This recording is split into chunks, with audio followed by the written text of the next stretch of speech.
So in this video we will see that how we'll add butterflies in our game and how the butterflies will move towards the frog and so on. So we have made this thing in our previous video. After that we'll add a sprite and on the search bar we'll click on butterfly. We'll choose this butterfly. But we here see that this butterfly is very big in size. So first of all we'll decrease the size of the butterfly to 50. So now the butterfly is of a smaller size. But we see that the butterfly is not facing the frog. The butterfly is facing opposite side. So but we want that the butterfly to face the frog. So for that we'll go on the costume section.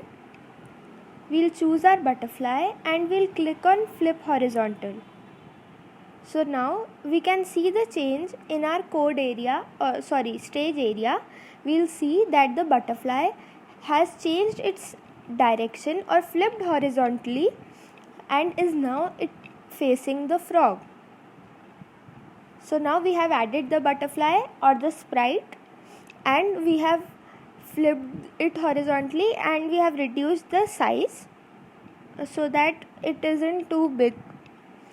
Now we'll change the value of x as 200. Why are we changing it to 200? We are changing it to 200 because in Scratch the extreme right value is 200 in the stage area, and we'll choose the value of y as 25. So now we see that we'll choose it as 20 so that it is in extreme middle, or 14 will be even a better option as the frog is also at 14. So now the frog and the butterfly both are at extreme opposite sides facing towards each other. Now what we want is that we already know that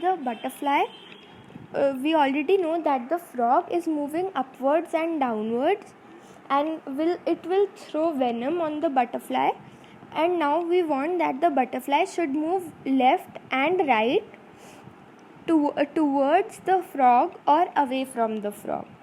So for that what we will do, we will give instructions to the butterfly the same way we gave instruction to the frog.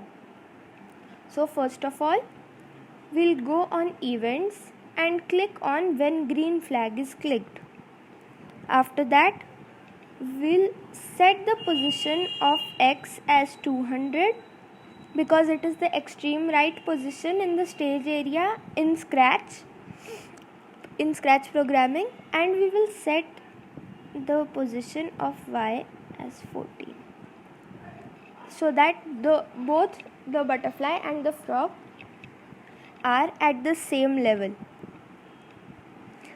After that we'll go and we'll choose a forever block.